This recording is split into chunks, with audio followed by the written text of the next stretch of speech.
Part 15. Ungkapan cinta. Waktu terus berlalu. Tidak terasa usia kandunganku memasuki 5 bulan. Namun, sikap yang kutunjukkan di depan Mas Yuda masih tetap sama. Entah kenapa pintu hatiku belum terbuka untuk memberikan maaf kepadanya. Aku berusaha bersikap layaknya sebagai seorang istri, hanya di depan keluarga saja. Jika kami sudah di kamar, kami tampak seperti orang yang tidak memiliki hubungan. Namun, Mas Yuda berusaha membujuk dan mendekatiku, tetapi aku tetap menolak. Seperti malam ini, aku dikagetkan dengan keberadaannya yang tiba-tiba berbaring di sampingku. Walaupun aku membelakanginya, tetapi aku dapat merasakan tubuhnya. Ada sesuatu yang aneh. Aku merasakan tubuh Mas Yuda panas. Aku pun segera memutar badan menghadap ke arahnya. Ia menggigil kedinginan. Aku mencoba menyentuh dahinya. Ternyata ia demam. Melihat keadaannya seperti itu, rasanya hatiku tidak tega. "Kamu demam, Mas?" Aku memilih duduk dan berniat untuk mengambil obat. Akan tetapi, Mas Yuda menghentikanku. Ia meraih tanganku dan aku tidak dapat menolak. "Jangan pergi, sayang. Aku mau ambilin obat untuk kamu. Aku gak butuh obat lain. Obatnya hanya kamu. Jangan bercanda, Mas. Badan kamu panas nih." Aku gak sedang bercanda. Aku hanya ingin berada di dekatmu. Aku tidak mengerti jalan pikiran Mas Yuda. Aku pun menuruti kemauannya dan kembali berbaring di sampingnya, tetapi tetap membelakanginya. Ia pun memelukku sangat erat. Diriku hanya bisa diam. Aku ingin selalu dekat dengan istri dan anakku.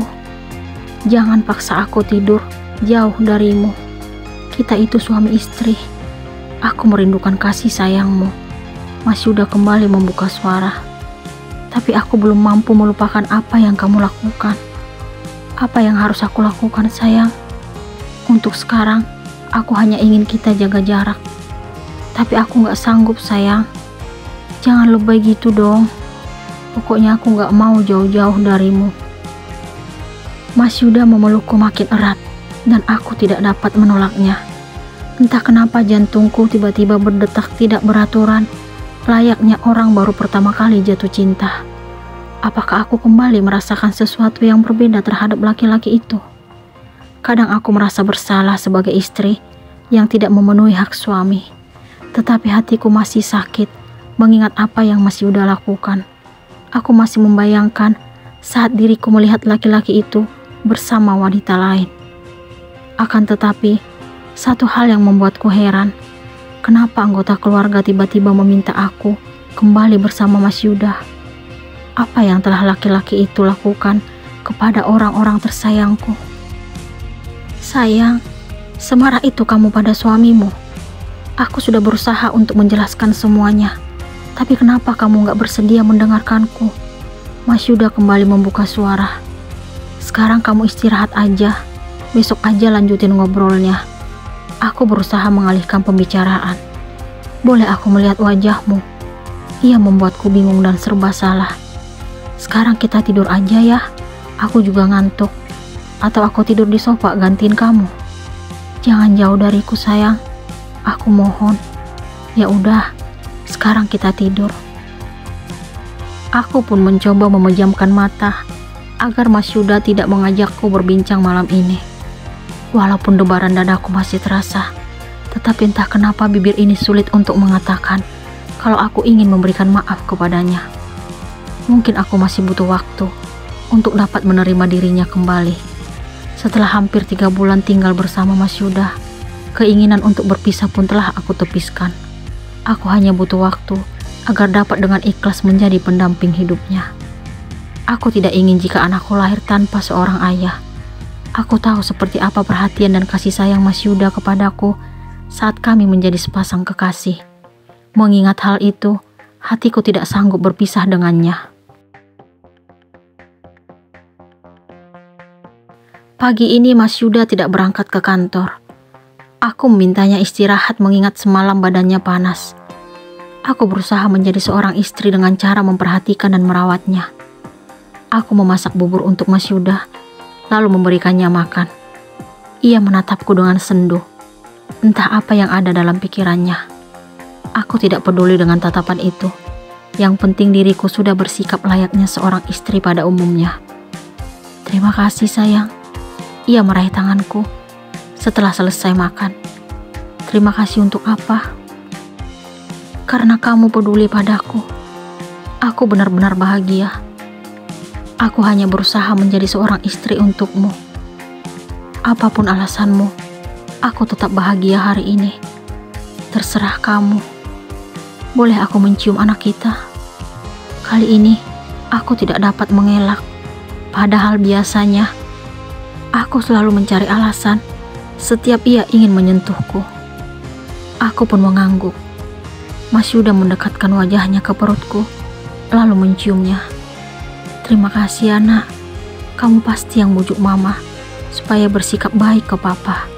Papa sayang kamu. Ia berbicara kepada bayi kami. Mas istirahat ya, aku tungguin kamu di sini. Aku membantu Mas Yuda untuk berbaring. Tiba-tiba terdengar nada panggilan masuk dari ponselku di nakas. Aku pun meraih benda tersebut. Terdapat nama Wisnu di layar. Aku bingung harus berbuat apa, karena Mas Yuda sangat mengenal Wisnu. Siapa sayang? Kenapa nggak diangkat? Tanya Mas Yuda kepadaku. Wisnu mas. Aku pun menyebutkan nama yang ada di layar. Untuk apa dia menghubungimu? Aku melihat perubahan di wajah Mas Yuda. Aku juga nggak tahu. Apa dia ingin sok perhatian pada wanita yang sudah menikah? Kenapa kamu berpikiran seperti itu?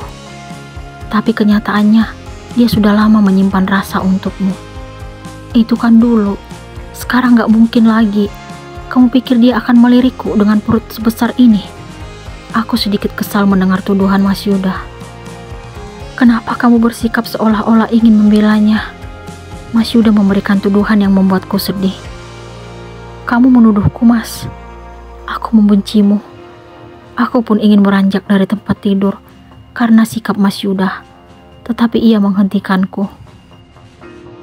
Jangan pergi sayang, aku ingin bersamamu. Ia meraih tanganku, lalu aku pun kembali duduk. Setelah aku duduk, ia mengangkat kepala, lalu menjatuhkannya ke pahaku. Diriku tidak kuasa untuk menolak Mas Yuda. Agar tidak terjadi kesalahpahaman dengannya, aku pun mematikan ponsel yang masih tetap berdering.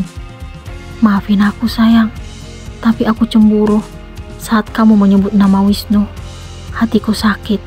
Ia mencium jemariku. Kenapa kamu harus cemburu? Karena aku tidak ingin wanita yang kucintai dihubungi laki-laki lain, dan dia juga masih menyimpan rasa untuk istriku. Itu yang kurasakan saat harus melihatmu bersama wanita lain. Dan kamu lebih memilih wanita itu dan membiarkanku pergi begitu saja. Kamu tidak ingat dengan benih yang kamu tanam di rahimku. Aku mengusap perut menggunakan tangan kiri. Biarkan aku menjelaskan semuanya sayang. Tidak perlu. Aku hanya ingin agar kamu menyimpan curiga dan cemburumu terhadap Wisnu.